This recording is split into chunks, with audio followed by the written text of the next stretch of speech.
This is the I Read Comic Books podcast, and I am your host for this week's episode, Paul Jasley, filling in for Mike Rappin, who's off on vacation, I presume, since it is the start of summer here in the United States, but we're still putting in the work here at the podcast for you. This is episode 288, and I am joined by two mental organisms designed only for grilling, Nick White. Hey. And Kait Lamphere. Being an organism must be why I'm reading so much food manga. That's perfect. You're perfect. You're going to brush up on your cooking skills for the summer holiday here, the Memorial Day holiday. You know, gang, I am here and I am legally obligated in the producer host chair and duties to ask two questions, and I need to know the answers. You're legally bound to reply to these questions. How have you been? How have comic books been? I'm going to start with you, Kait. I've been great. My garden is coming along, nice. Even though we've had multiple storms here in Michigan. Yes. And I have been reading a few books off of our 2021 reading challenge on Goodreads. Okay. Ironically, I read Nick's pick recently, which is Bang by Matt Kent, Wilfredo Torres, and Nae Young Wilson. This is a really uniquely constructed book. There's like a prose section to introduce each basically issue. I read the volume, but there's a prose section to introduce each issue and to like end each issue, which is really something that I don't usually like in comics. Like I don't really enjoy having to read a bunch of prose to understand a comic book, but this one, the prose is not very long. And then two, it's very relevant to the story. Like it's actually an excerpt out of something. So you really do need to read these little bits to really follow what's happening in the comic book, the actual comic book part of the comic. Right. And at first it's a very action heavy book. And that's also something that I'm not usually into. Like the first couple of pages, I was like, "Oh, this is just James Bond." Got it. And then after the first like 5 pages, it was like, "Oh, this has changed. What's happening?" Right. That was my reaction too. Yeah. So it was a really unique story. And I do recommend it. I like it. And if you're following the reading challenge on Goodreads, Nick, I think this was a really good pick. Thanks. Yeah. I mean, I 100% agree with you on pretty much everything you've said. Normally, I'm not a fan of prose either. I tend to skip it. I think that the fact that it's such a short section of prose will help because, as you said, I do think it's relevant. I do think it's important. I do think it's helpful to understanding the story. And so I hope people are reading it. Either if you haven't read this yet, you should read the prose. And, you know, for readers who have already read the book, I hope that there, because there was so little of it, that at least people did, because I do think it adds to it. And yeah, I do love that it sort of riffs on Die Hard, Knight Rider, James Bond. And then, as I think I mentioned on another episode, what's really weird is that this, let's tiptoe around this, the whole like author, the whole issue of the author in this, that author is also in Matt Kent's book, Fear Case. So there's some sort of a shared universe between these books, which is kind of interesting because he's never formally put that out there. Like, I don't know why no one's put it to him yet, but he hasn't said that they're connected, but they're connected. There was a bit of an afterword in the volume on Hoopla for Bang where he mentions that. Interesting. Okay, I read it in singles, so I guess, yeah absolutely. Especially if you have any borrows left for the month. We're recording this on the 30th, so you still have like a day. Right. Deadline's coming up. Your monthly checkout. The other book I read was A Gift for a Ghost by Borja Gonzalez, and Lee Douglas is the translator. This was Mike's pick for the Goodreads Reading Challenge.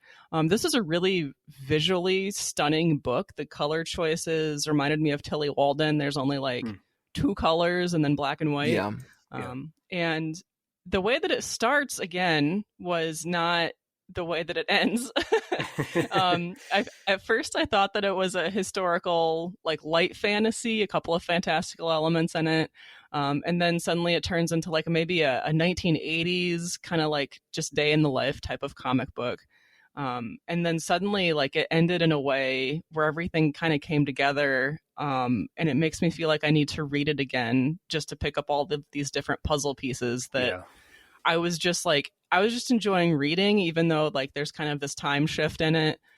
And then suddenly it was like, I don't know, it's like a puzzle coming together at the end in the last few pages. So I feel like I haven't sold this, but it's a quick read and it's on Hoopla. So no, I mean, I was right there with you up until the point where you said it all came together for you. Like that was kind of the hurdle for me with this book.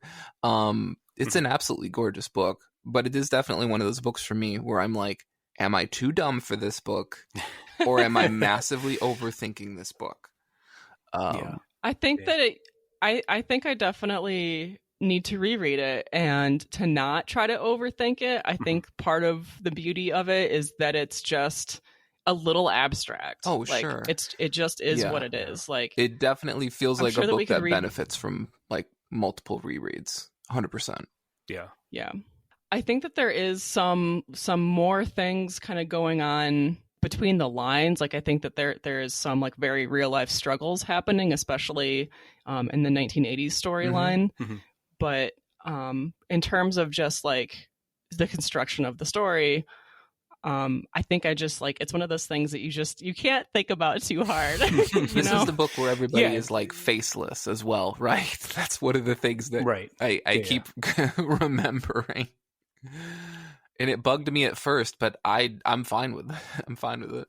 It's such a unique, aesthetic experience that, when you try to put the pieces of the puzzle together and treat it as something to figure out, you kind of lose the magic of it. That was my experience with it. It was like, if you just go with it and sort of let it unravel in front of you, rather than trying to fit it together in a structured narrative, it's way more enjoyable. So but also I do want to go back and reread it and see if there are details that maybe I missed, that there's a deeper connection there that, I didn't notice the first time. So again, this was Mike's pick for the reading challenge, and he picked a good one. I have to admit it.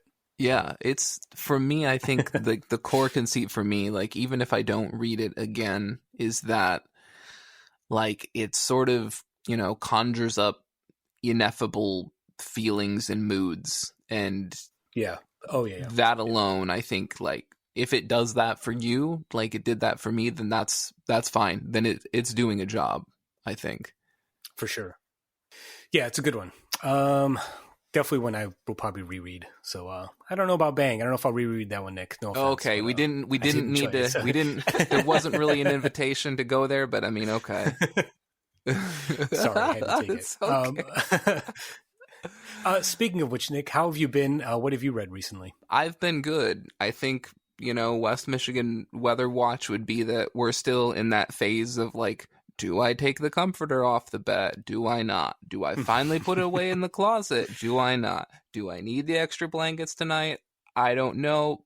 We'll take them off, and I'll definitely need them.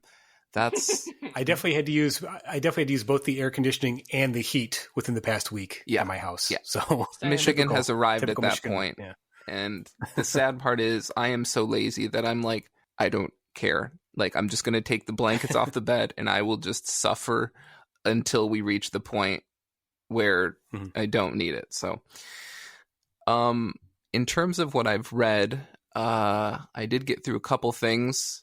Let's just dunk on a book right out of the gate so we can go positive afterward.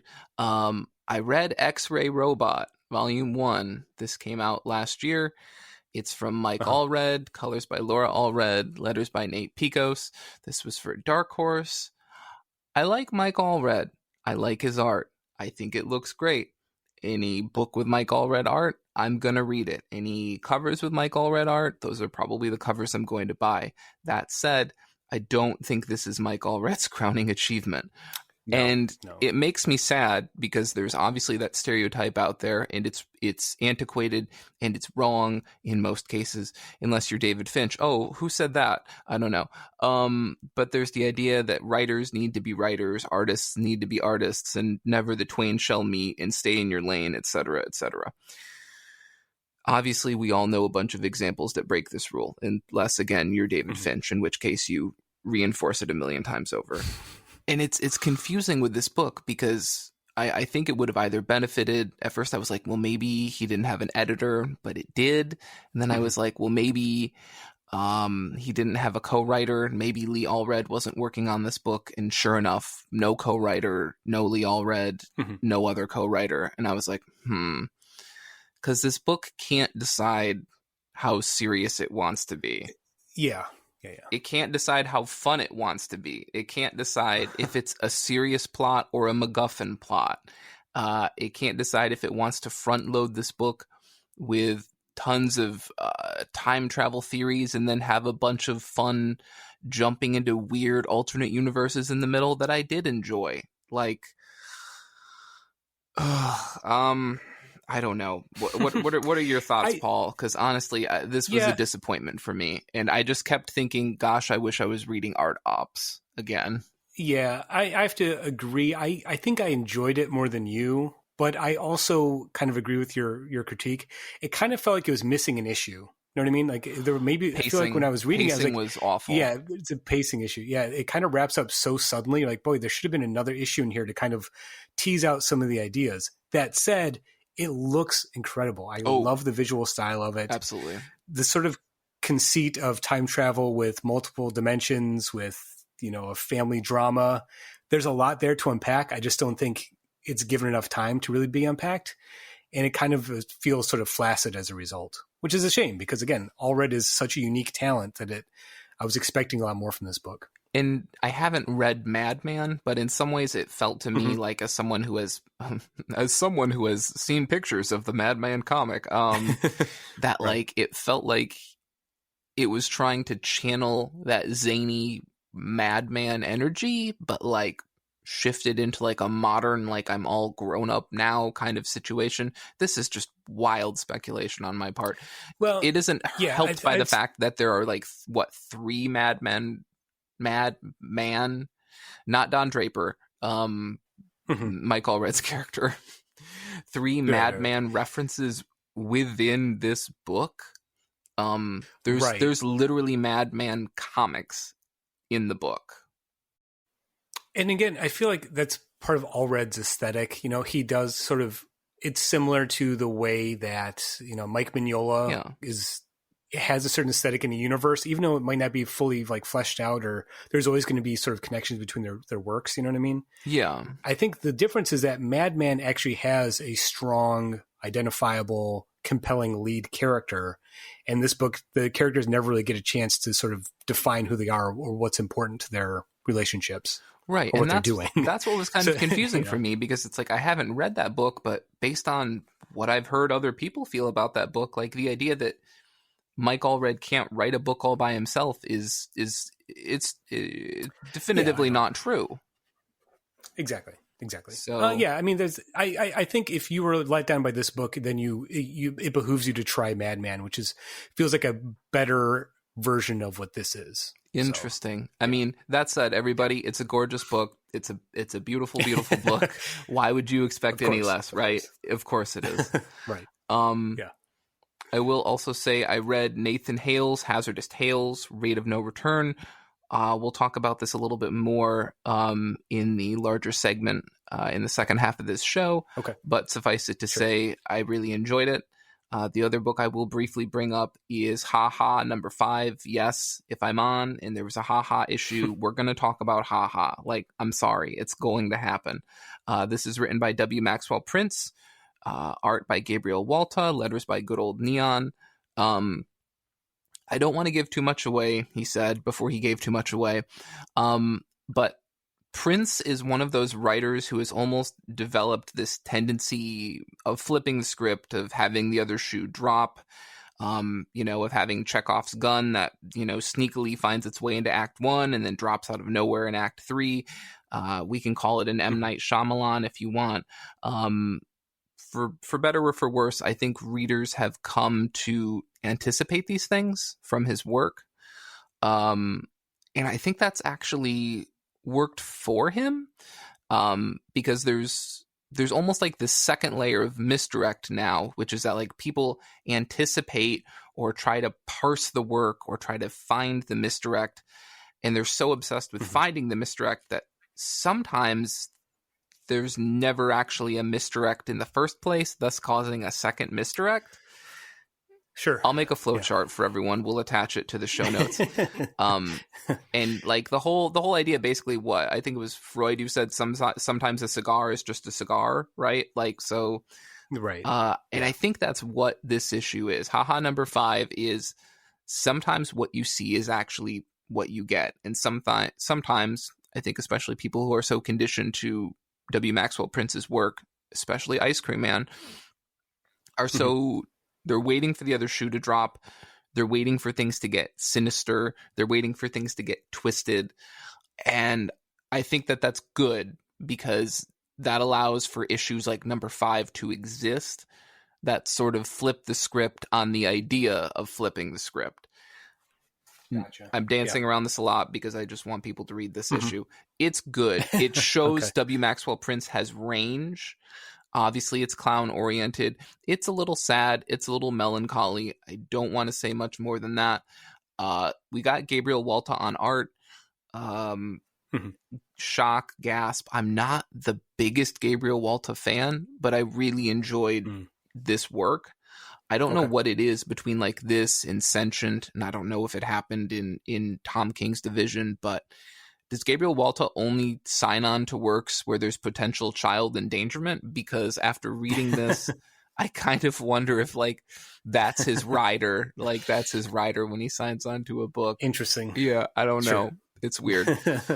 Anyway, thoroughly enjoyed it. If you haven't read Haha, I would pick it up. Even if you're someone who hasn't read Ice Cream Man or won't read Ice Cream Man because you're not into horror, pick up Haha when it's done. There's one more issue left. Sure.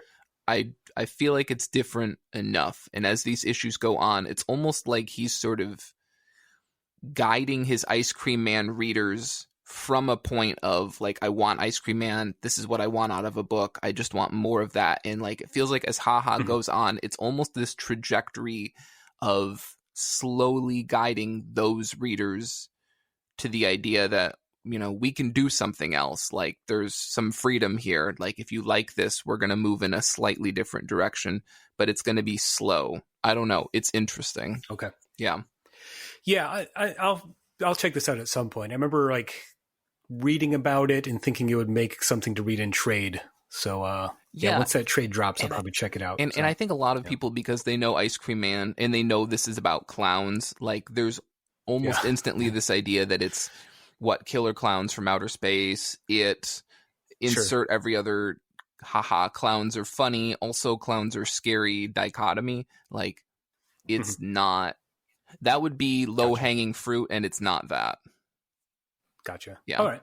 Well, you've kind of intrigued me, Nick. So yeah, that does happen occasionally. Yeah. Occasionally, yes. That'll be the poll quote. You've kind of intrigued me. Very enthusiastic endorsement there. Very lukewarm.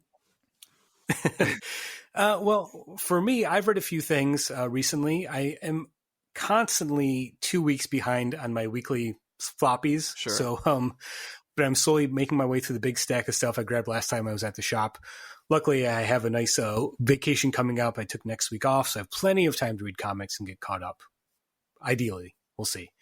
But a couple of things I wanted to talk about specifically this week. One thing I read recently was the book Sabrina by Nick Drnaso. This came out in 2018, published by Drawn and Quarterly, and basically received metric tons of critical praise when it came out. One of the books that was hailed as one of the best of the year. So it was on my to-read list, on my radar for a while. I finally found a copy at the local library, so I decided to finally check it out. This is a comic that I enjoyed as a sort of formalistic aesthetic experience. I enjoyed So not at all. The structure of it. Exactly. But as a story, it might be one of the most morose, depressing comics I've ever read. So I'm very hesitant to recommend it, but I think in terms of formal structure and storytelling, it's actually really, really interesting. It just that the story, again, is incredibly sort of grim at times. So again, the titular character, Sabrina, is a woman who disappears, basically is presumed kidnapped. And the rest of the book is basically how that affects the people in her life. And it sort of follows the main sort of character you follow through most of the book is Sabrina's boyfriend's friend from high school, who is letting Sabrina's boyfriend stay with him while they figure everything out, try to find where she is. And the book sort of follows this character, and it follows the way that Sabrina's disappearance becomes distorted by the media and the internet. So the book is sort of a meditation on how the media and internet culture transforms things. I'm being very vague here, but basically Sabrina's disappearance becomes part of a massive conspiracy theory. And the people in her life start getting strange messages and threats because people have bought into this conspiracy theory about her disappearance. So it's a very topical book. Sure. You know, we've seen within this past calendar year the real life effects that conspiracy theories can have and the real devastating effects they can have. So in that regard, it's almost too close to the surface, you know, reading it in the year 2021, which made it kind of tough to get through. But I think Drnaso's artwork is enough to kind of make it an enjoyable, quote unquote, enjoyable experience, at least an interesting experience. It really reminds me of Chris Ware. If you've read any of Chris Ware's books, the art is so simple and formalistic in structure, and yet there's a sort of a depressing aspect to the story. A lot of Chris Ware's work strikes me that same way. And Drnaso's artwork is so simple. The line work is almost, you know, the simplest cartoon work you've seen. And it's all just, you know, simple panel layouts, grid work. And yet you're sort of mesmerized by the simplicity of it. That makes sense. It's a lot more complex than it appears on the surface. And he does a thing where every character has that sort of vague Mona Lisa smile where you can't tell if they're actually smiling or frowning. Their emotions are so clouded by the artwork that it's really difficult to get a sense of what they're feeling. And I think that kind of adds to the oddly engaging, engrossing aspect of the book, despite it being incredibly depressing. So I don't know if I'd recommend it. I don't know if I'm doing a good job selling it, but I think it's something, if you want to see a very distinct, unique voice in comics, this is a good example. Just be forewarned that it's kind of will leave you gutted by the end of the story, emotionally. Okay. So it's not X-Ray Robot Part 2. Gotcha. Exactly. Yeah. Sure. Yeah. It's an interesting book. I'm glad I read it, but again, it's not one that I would enthusiastically recommend, especially for someone who's sort of prone to that sort of not engaging with the depressing material that way. So speaking of depressing comics, I also read Justice League Last Ride #1. This is a miniseries written by Chip Zdarsky and art by Miguel Mendoza. This was originally announced to be a digital first series that DC was going to do, and I guess they ended up just publishing it physically instead. So I grabbed the first issue. I recently finished all of the Chip Zdarsky Daredevil stuff available on Hoopla, so I needed some more Zdarsky in my life, I guess. So this is a Justice League story, but what's interesting about it is that it takes place in an undisclosed time in continuity where something has happened to the Justice League. There's a hint of a crisis that took place, but there's no details given. But whatever happened really strained the relationships between Superman and Batman and the rest of the members of the Justice League. So you're basically jumping into a story later down the road, and I feel like Zdarsky is going to drop hints of what exactly happened. But you get a Justice League that's sort of strained and doesn't trust each other. There's a lot of resentment going on, reading between the lines of what they're saying to each other. And of course, the story is that they have to work together again. And their goal in this story is to protect Lobo, who is being charged with killing the New Gods. And their Justice League is being tasked with keeping him safe before he can stand trial. So it's a really interesting, almost like cartoony, silly Justice League premise. And yet it's handled so seriously. I kind of like that, where you have the idea of the Justice League always being friends. That's not the case anymore. And you have this sort of big cosmic story that they have to deal with, but it's not the sort of action-focused story that you normally get out of a Justice League comic, if that makes sense. That's interesting. It feels like Zdarsky is all over the place right now. Like, I thought he was locked down by somebody, but like... I guess not. Yeah.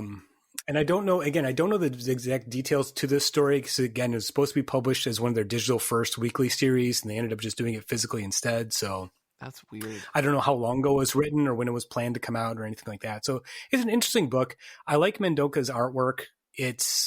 Has a very clean, classic superhero style, which actually contrasts nicely to the more somber, serious, emotional story that's being told.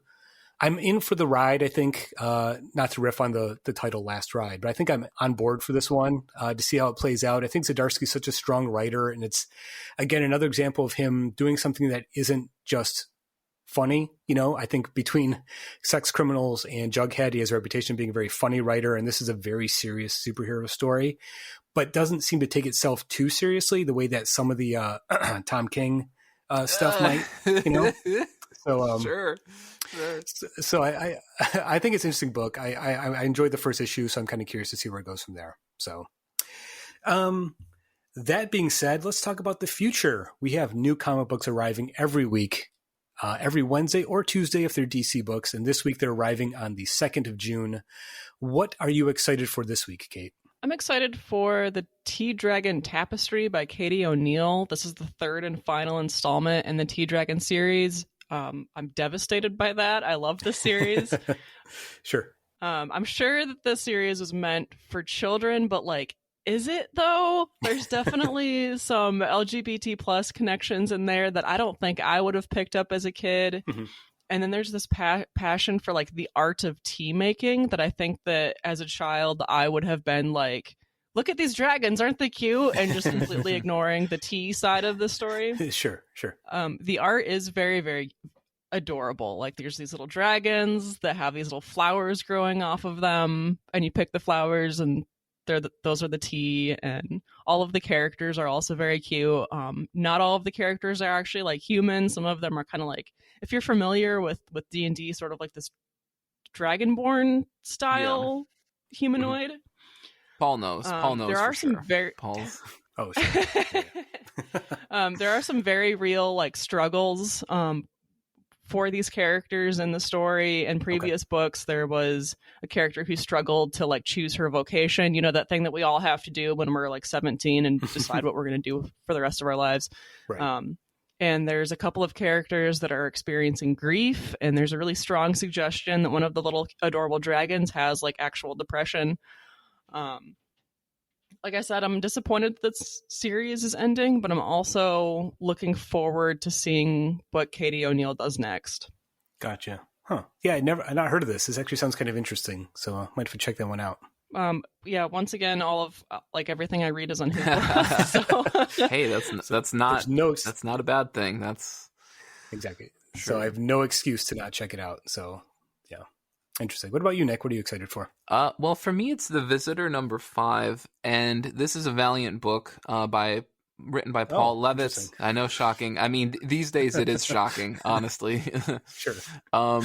With art by Sue Lee, which is weird because this is a mini series, and 1 through 4 and issue 6 were written by drawn by MJ Kim, mm-hmm. who I think most recently did Faith Dreamside. I think the Faith Dreamside miniseries. So I'm not really sure why there's all of a sudden a different artist on #5. Were this a couple of years ago, I would say Valiant was going to do a whole flashback issue, and they wanted to bring in a separate artist and sort of get a different aesthetic, because that's how Valiant used to work. And don't worry, I'm not going to do the good old days soapbox for too long, but that's how things used to be.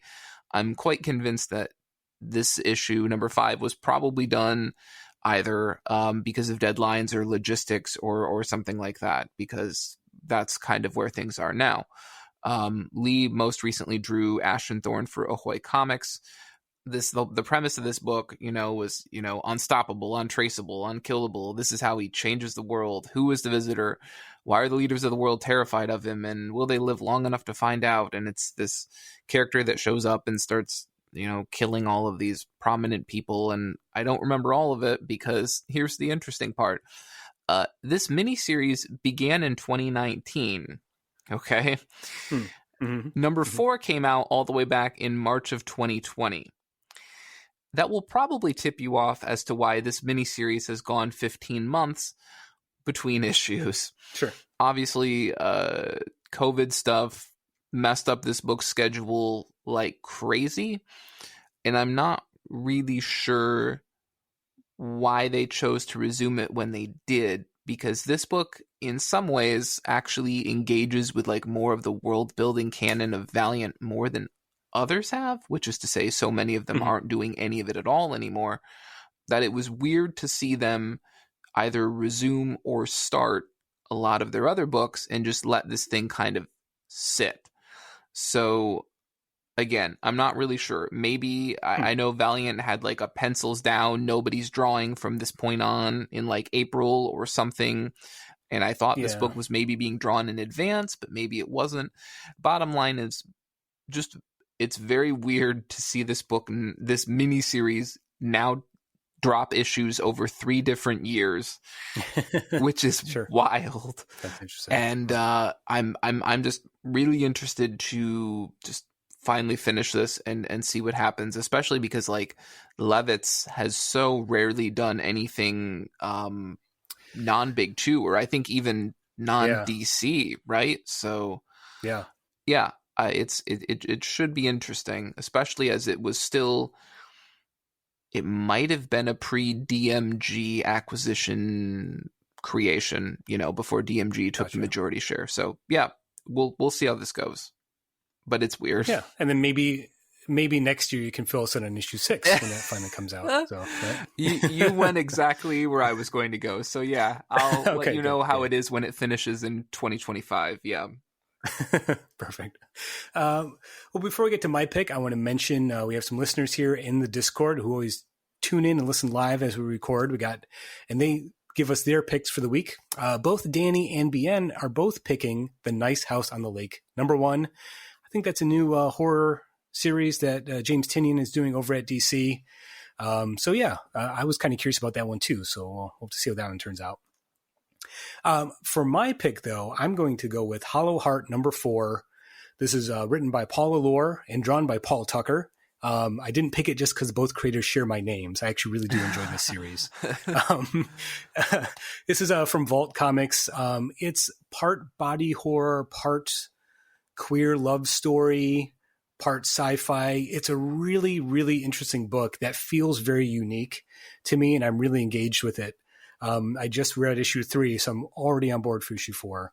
The main premise here is that Elle is one of the main characters, basically a cyborg, a body that was reconstructed and put into a mechanical battle suit, basically, by this sort of vague, giant, evil tech defense company. And one of the scientists that's working on the suit is Mateo. Elle and Mateo have a sort of emotional connection to each other that develops over the first couple issues. And Mateo wants to help Elle escape the lab and so they can live together and have a life together. And that happened in issue 3, but there is a deeper story here going on where it's really about almost the limits of empathy. You know, how much can you do to someone or for someone given the radically different circumstances in which they live? Does that make sense? So you have someone basically falling in love with the personality of this like cyborg killbot, and they can have a relationship, but there's obviously going to be some disconnect between the way they relate to each other, since one has a human body and one has a robot body. So it reminds me of a lot of the themes that Grant Morrison explored in Doom Patrol with Robot Man. Yeah. That character, Cliff Steele. Yeah. You know, and to have a sort of sympathetic, well-developed, complex, and messy gay relationship in a sci-fi horror comic is really interesting, I think, and really intriguing. And it's well done. I think this series obviously crafted a lot of care. It's a deep emotional story. And Paul Tucker's artwork, again, is one of those examples that looks very simplistic on the surface, yet the action and the storytelling is so well done. It's a really unique feeling book, even for Vault. I think this one really stands out for me from a lot of the stuff they've been doing. And I'm really excited to see where the story goes. So I wholeheartedly recommend Hollow Heart if you haven't checked it out yet. I heard some people maybe compare it, and tell me if this is wrong or not. There were some comparisons being made to Alien. Is that true? Or were people just basically trying to prey upon my favorite things to get me to read this book? I'd have to see exactly what they're comparing it to. I mean, if I remember, if they're comparing it to, was it Bishop, the character in Alien, the android character? Right. Yeah. The synthetic. Yeah. I could maybe see that. I mean, it's been a while since I've really read or watched any Alien stuff, so I don't know. I didn't get that, but again, maybe that's just because I'm not as connected to Alien as some other people are. So, okay, sure. I don't know. But yeah, I think it's a really interesting book. And again, Vault does so much good stuff. And this one in particular, I think stands out. So that being said, we're going to take a quick break here. And then we'll be back for our topic for this episode, which is our comic book summer school reading guide. We'll explain more what that means when we come back in just a few minutes.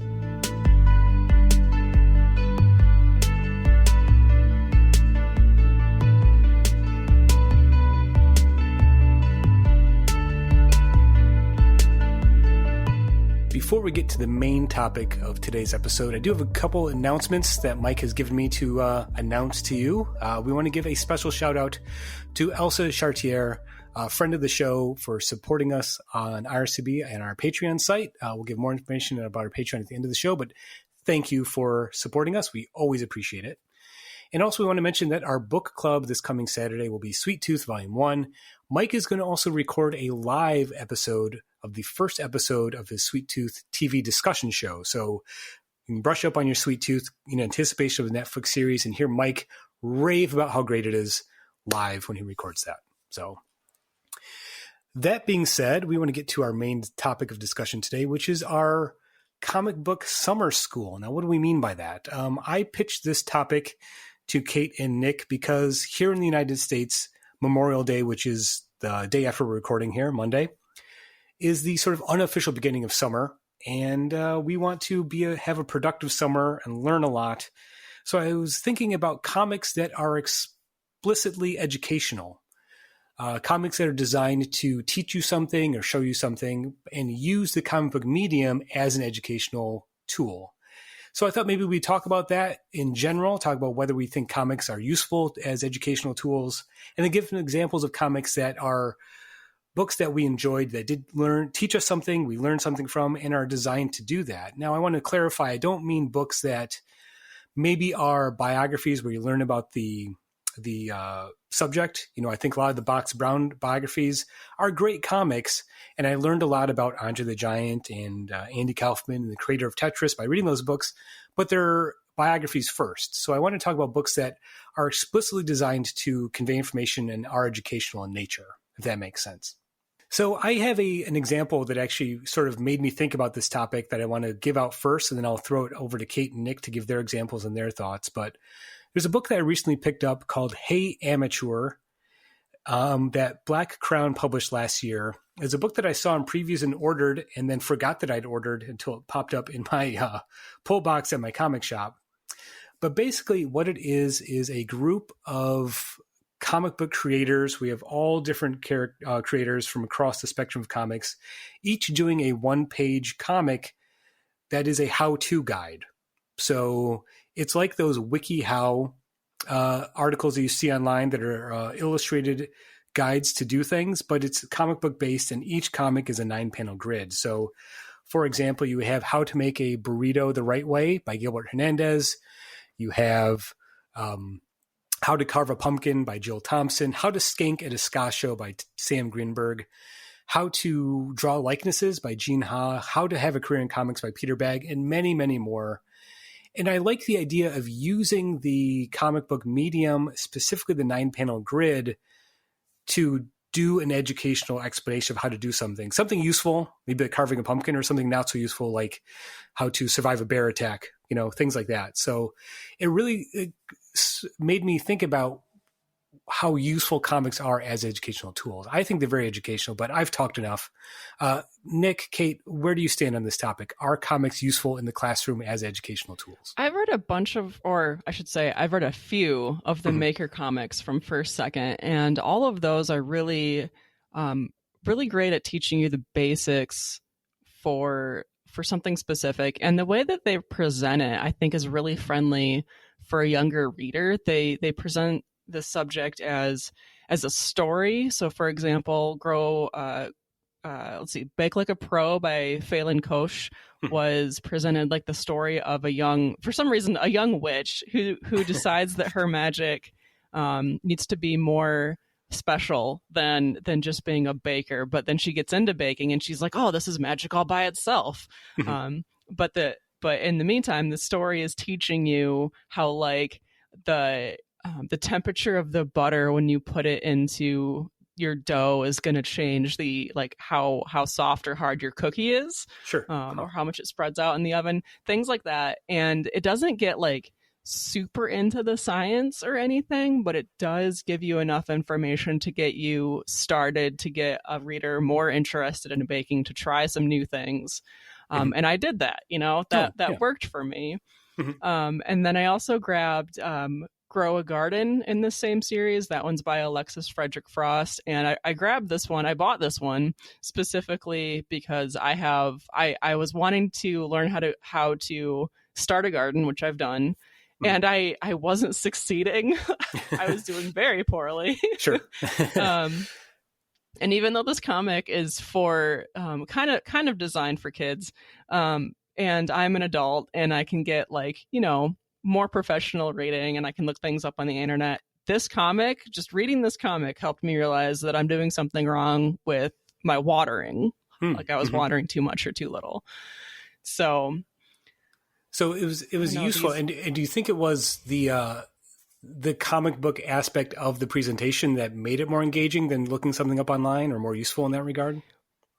It was definitely more engaging. Like Gotcha. It's one thing to look something up online and say, hey, Google, what am I doing wrong here? And not being able to figure it out because you don't know what you're looking for. Yeah. And then another thing to just like read the steps A, B, C, D, E for starting a garden.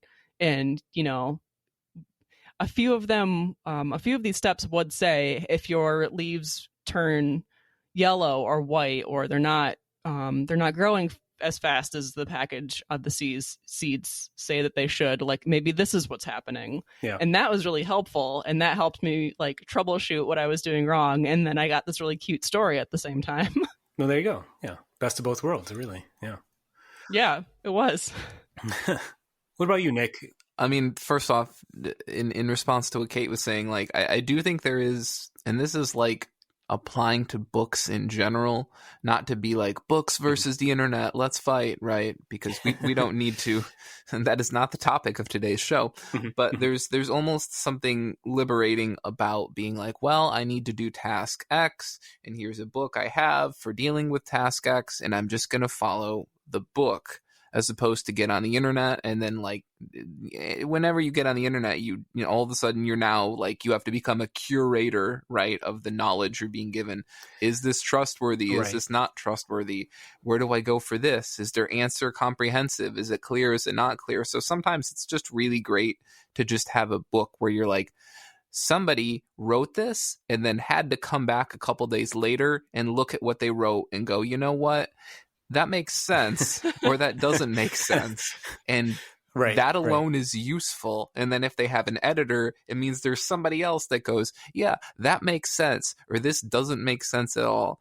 And it's very relieving. You know, there's a lot of relief that comes with being like, several people have vetted this source, and I don't need to go look at another one, and I don't need to just critically analyze it.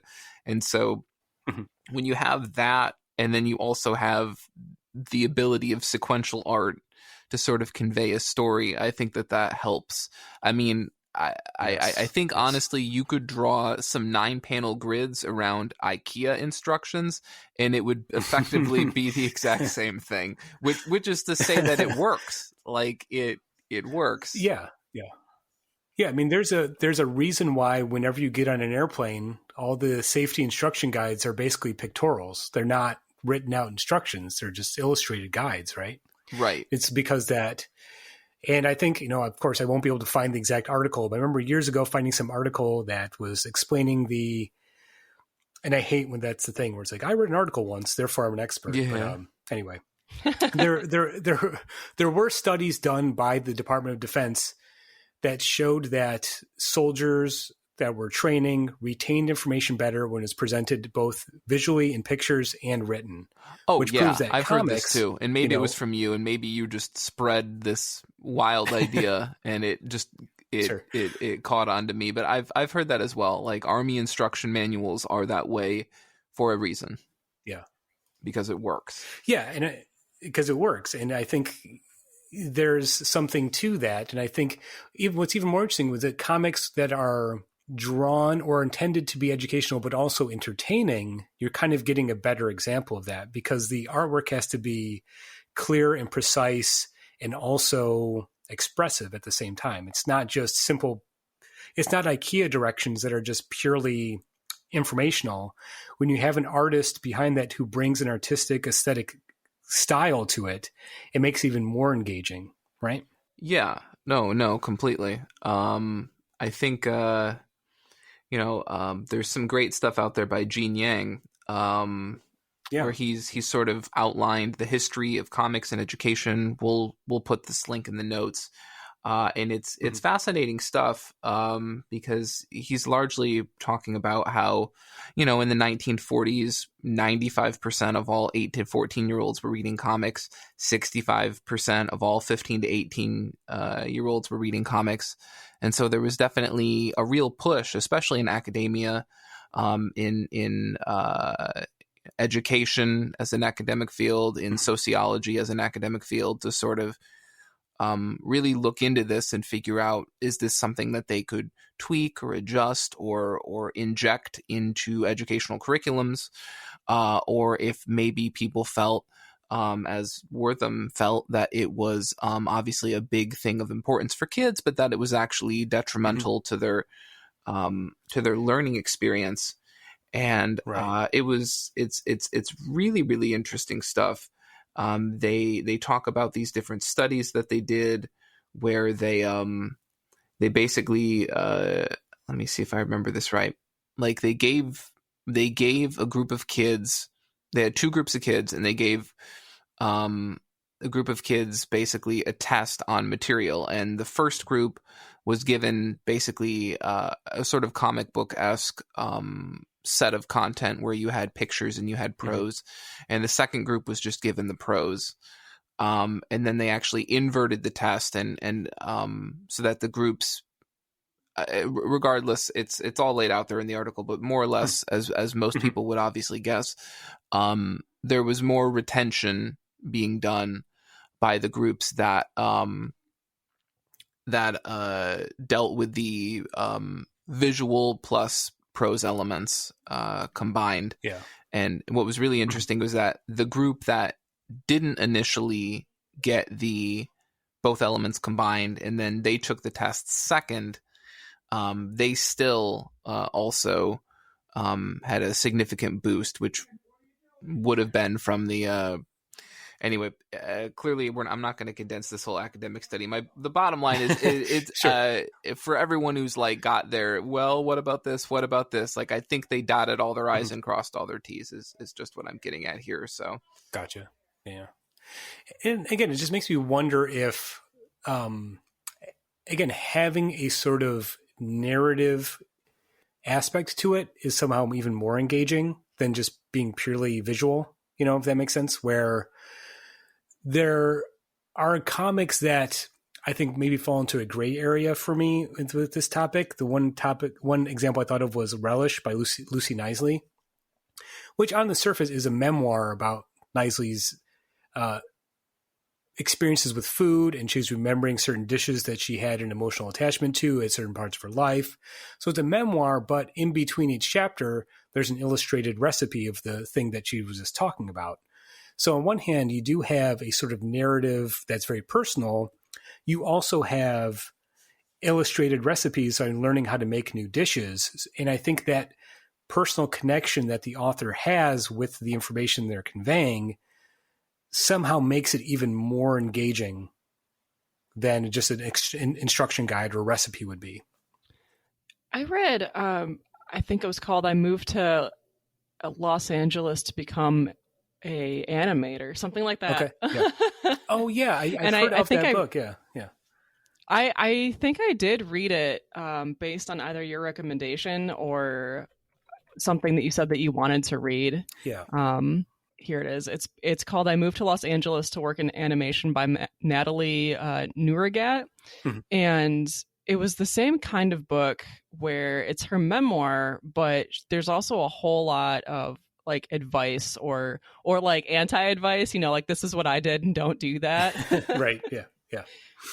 But I imagine that it would be very helpful for somebody who wanted to work in animation, or maybe really any kind of art where your physical location is very important to being able to find a job or work with clients. Yeah, that's interesting. And again, it's maybe not something that I'm looking to do, is to go become an animator, but learning more about the background and education that someone went through to do that is actually really interesting. It could be more general life advice than specific in that regard, but I felt maybe you'd learn more about what it would take to be an animator than just a normal memoir might convey, right? Yeah, I feel like couching all of this education in some kind of story is really helpful based on the things that I've read that are nonfiction specifically, such as those memoirs or the Maker comics. I did read the comic book story of Beer by Jonathan Hennessy, Mike Smith, Aaron McGonnell, and Tom Orzeszkowski. And I think that you've read this one too, Paul. That one's not really couched in a story, but at the same time, there is a narrative to it because the book does go through the history of beer, and the information is presented in a really interesting way. Like, it's got different art styles for the different periods of history that it's in. Yeah. And occasionally you'll get like a repeat. I want to say it's a character, but in one situation, the section is talking about the science behind, I think, fermentation, maybe. Sure. And little yeast characters are like little bulldozers with faces on them. So you are like watching, steps A through D or whatever of the little yeast bulldozers doing their job. So there is like some narrative in this book, and it is a very big book, or at least it takes a long time to read because there's so much information. But I found it very engaging. Yeah, it's very thorough, and like I love beer.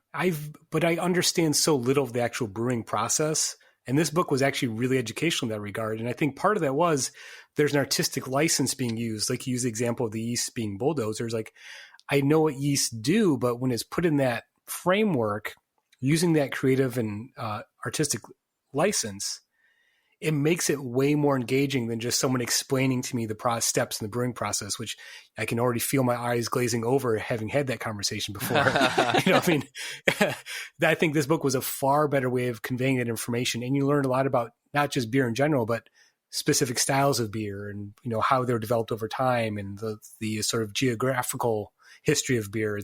It's a really, really engaging book, and it's very heavy, but it never feels daunting, if that makes sense. Yeah, and it's interesting that you sort of bring that up, because when I was reading Gene Yang's article, they talk about one of the many strengths of this medium as a facilitating learning is that in terms of like English as a second language, or I guess whatever language you want to use it for, is that unlike other mediums like TV or films, which occasionally we do hear people say. I learned English from watching this TV show or whatever, that with comic books, you're allowed to tackle this stuff at your own pace. So whether it's something that's maybe making sense to you perfectly, or it's something where you need a little bit more time to digest it, engaging with that material in comic book means obviously that you can take that at whatever rate you need, and not that it's, here and gone and fleeting. Although, of course, now we live in the DVR on-demand era where you can stop, rewind, and record everything. But I guess, you know what I mean. there's that ability to sort of really take it on whatever pace you need. And as you were saying with the beer stuff, obviously, you know, if someone wants to have a 45-minute conversation with you, how many times are you going to ask them? Probably none. You know, can we just stop and replay like the last 1 minute? You know, I want to go Right. over this part in detail again. That's not going to happen. So,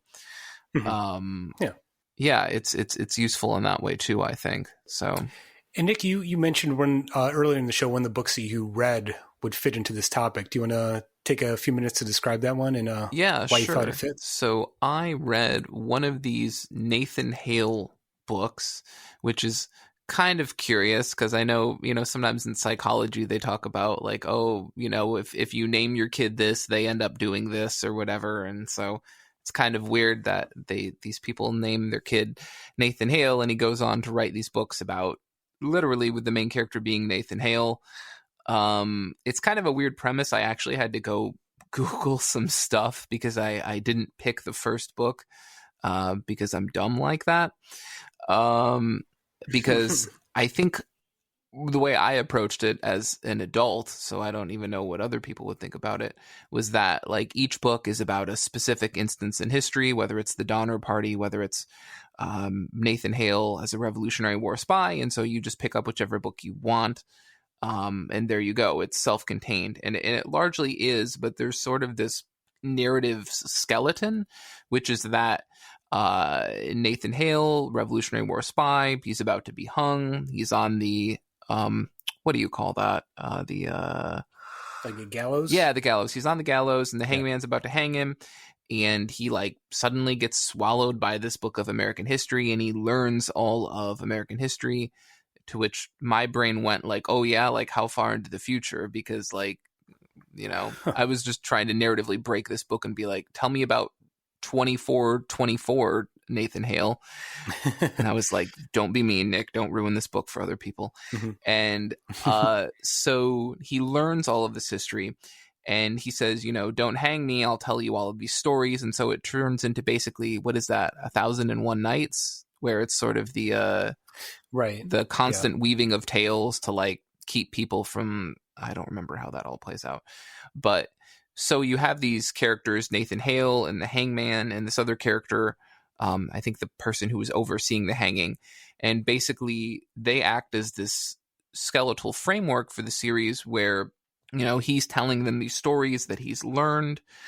And of course they have no concept of what airplanes are or what any of this is. And so you get a good back and forth instead of just like a narrative, you know, an omniscient narrative info dump of this is what I learned and this is what I learned and this is what I learned, because he's having to convey these stories to these two characters whose knowledge of history like begins and ends in 1780 whatever, 1770 whatever. You know, he's having to explain all of these ideas and concepts, that some of which we understand as haha, we're from the future, and some of which we don't understand that well, and that's why we're reading the book in the first place.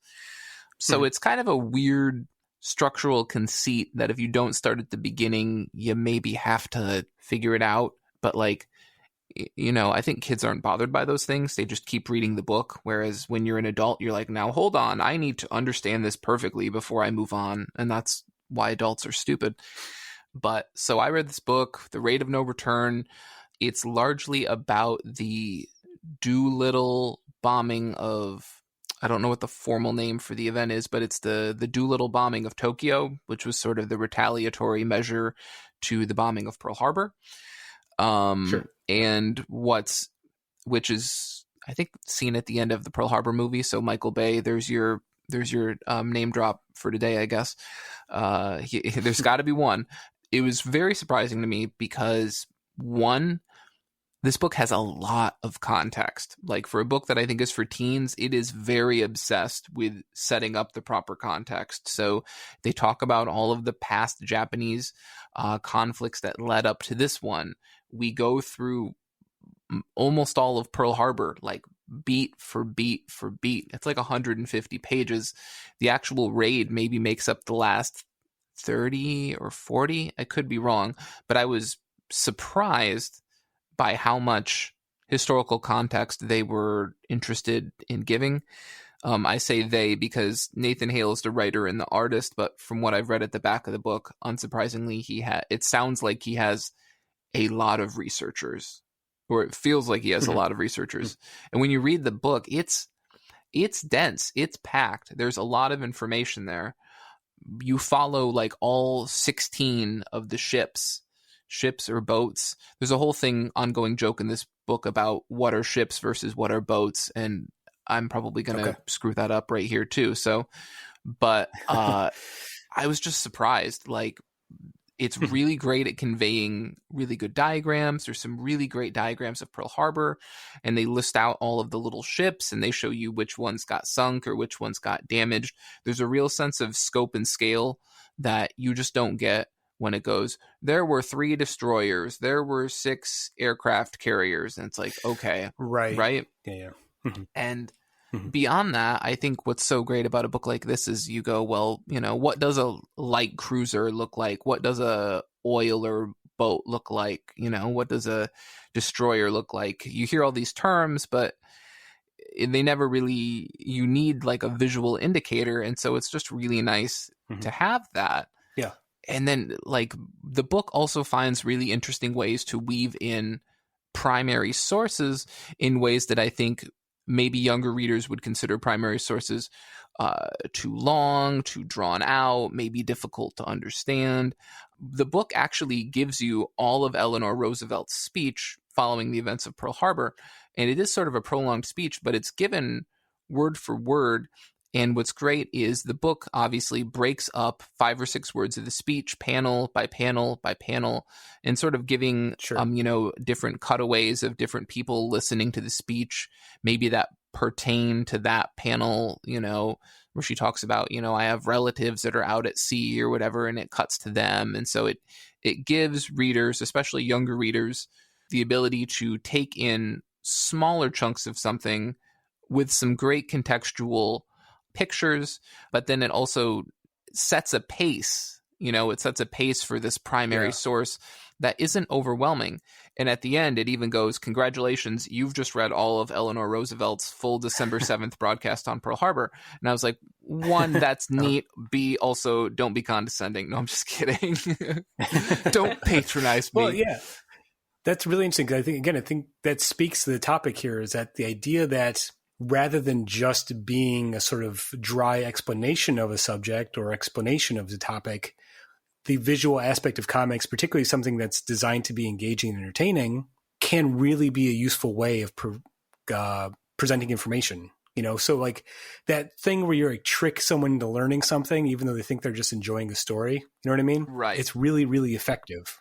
The most obvious example I thought of course, was Understanding Comics by Scott Mcleod, which is literally an exploration of the comic book medium as a comic book. Right. And I remember when I was teaching, I taught an aesthetics course. I put that book on the syllabus, and most of the students had a very positive engagement with it, whether they were already comic book fans or not. The aspect of the book that was entertaining overshadowed the sort of heavy educational aspect of it. You know what I mean? It's an engaging medium that you're also learning a lot about while you're reading that book. And I think that's another example of a book that is better because it's an artistic expression of information rather than just being a dry explanation of what a comic book is, right? Yeah, and like for that book, how and or why the hell would you want to do a book about an aesthetic medium in prose? Right, exactly. That's right. just it can only be done in that format in a way.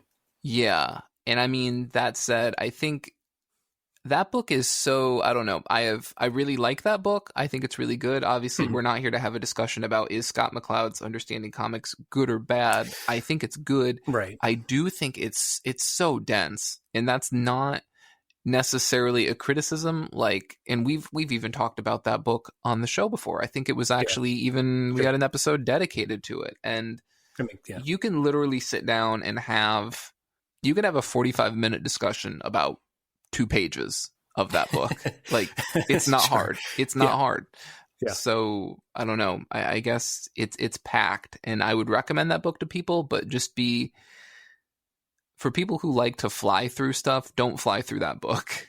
It's no, and it's a book that's on my shelf. I know exactly where's my shelf because I'm constantly pulling it off to read and flip through. Like, it's a book I go back to over and over again for different reasons. So it is like a textbook, or a book that you've, one of the rare textbook you kept from your college years, right, that you keep going back to because you learned something from it. Like, it's not just something to be read once and be done with. Like, it's a part of my, it's constantly on my shelf. Like, it's constantly part of my reading. So a similar example would be the comic book history of comics that I know Fred Van Lente and Ryan Delalavy have done. I think they've done a lot of those, right? Where they kind of go through the history of comic books as a business and a medium, and they use the visual aspect of the comic to sort of illustrate that history. So I've read a little bit of that stuff, but have either of you read that comic book history of comics?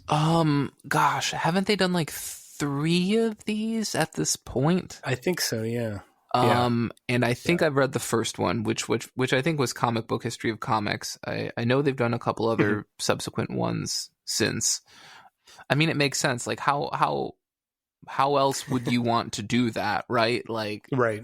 Yeah. I did start reading this. I was hoping to read the whole thing for this week's show. Oh, sure. And it's very dense. So I'm not that far into it, but I really enjoyed the way that they have that they're presenting the information. Like, they are basically drawing a comic in the style of a comic in that time period that they're talking about. Mm-hmm. And the very beginning of the book is really interesting because it talks about how the very first, or one of the very first comics that was printed in a newspaper was almost like a diagram, like somebody had like diagrammed a joke almost. Mm-hmm.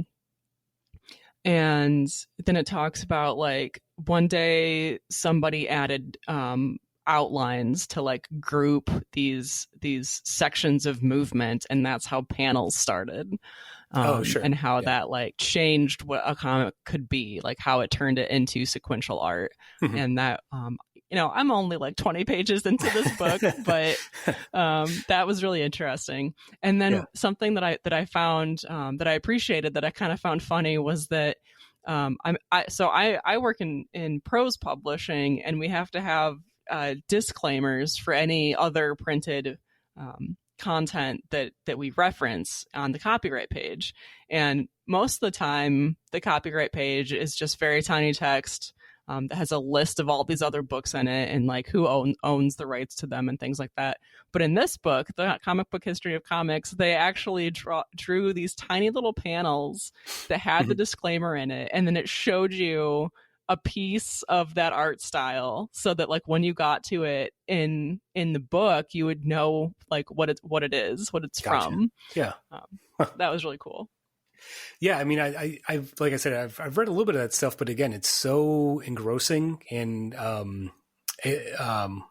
encompassing. Like, it's kind of a daunting book, but I think that speaks to the research that they did. I mean, that same creative team, Van Lente and Delalavy, also did Action Philosophers, which is sort of a similar book where it's a comic book that uses philosophical historical figures as sort of superheroes, but in doing that, they're explaining each philosopher's thought and theories. So you're actually learning a lot about the history of philosophy in the sort of general framework of a action-packed superhero comic. So again, tricking you into learning something, which I don't know how I feel about that. So.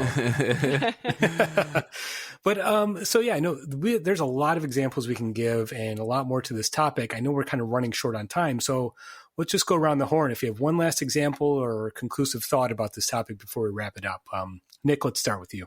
Yeah, sure. I mean, I guess I would say one thing I came across, which I did find kind of interesting, and we will obviously have this linked in the notes, is that Scholastic Publishing, aka the purveyor of the world-renowned Scholastic Book Fair, the only place to get wild and wacky pencil toppers and bookmarks, and the probably highlight of my year every year of elementary school, and basically the publisher that must be making money hand over fist right now and has for years. Mm-hmm. They obviously are very pro graphic novel. If you're a real cynic, you could say, well, of course they are. They're making so much money with these things. It's, you Yes. look at things like, what is it? Reina Telgemeier's, what is it called? Smile, I think. And, or whatever that book is called. And then, Dave Pilkey's Captain Underpants and Dogman and things like this have obviously sold gangbusters. But, they're really big into this. They've been pushing this for a while. They actually have a really good sort of lesson plan guide for teachers, which we'll attach. It's a PDF. It's nearly 20 pages.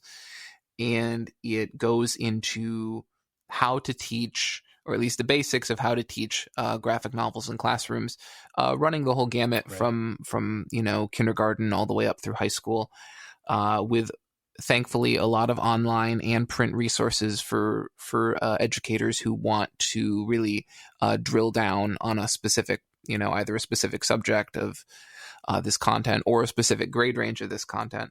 But I've looked through some of it and I really, really like it. They even go through on a broad level talking about, the emphasis on needing to have an analysis of panels and gutters, descriptions and word balloons, sound effects and motion lines. And Gotcha. I think that's great. Not only because I think even a lot of older readers, and not that everybody needs to sit down and critically dissect every comic they read, but I think even a lot of older readers would benefit from saying, this is 4 different categories of things to maybe just think about or understand or ask why I'm seeing them one way versus another. So I think it's great. I think any person would probably benefit from taking a look at this. But yeah, I thought that was great. I would definitely recommend that. Yeah, definitely something I would promote. And I think some of the online resources, maybe, I think a few of them maybe don't quite work right now, or at least there were 1 or 2 links that didn't work for me. But yeah, definitely something I would recommend. Nice. So you're a pro educational comics. Yeah, obviously. I mean, I definitely grew up at a point where I'm not sure if I got through, I don't know if I read I don't know if I had any required reading in high school that was comic book. Okay. I'm almost 100% certain. And, I'd love to see that change. I mean, sorry, this was the point I was trying to come up with for so long about this teacher's guide, is that the one thing I really do appreciate about it is that it acknowledges that comics are overwhelmingly visually centric, art centric versus prose. And I think, and you can read about this in that, I think the article by, gosh, I can't think of his last name now. Gene Yang, yeah. Was that comic books have always had sort of a rocky history with education. But one of the bigger problems is that in recent decades, as comics have slowly been accepted into education, they've sort of been accepted with the caveat of A, it's a stepping stone, right? And B, that it's, the way it's being taught, the way it's frequently taught, is still very prose oriented, and it's very prose centric. And so I really appreciated that the Scholastic Guide is very art centric. Yeah, I'll have to dig into that. That sounds interesting. Kait, do you have any last minute recommendations for our syllabus here we're putting together? Not specifically title-wise, but I did notice that the same publisher of the Maker comics, First Second, which is owned by Macmillan, also has a series of science comics and history comics that I somehow didn't know about until today. Sure.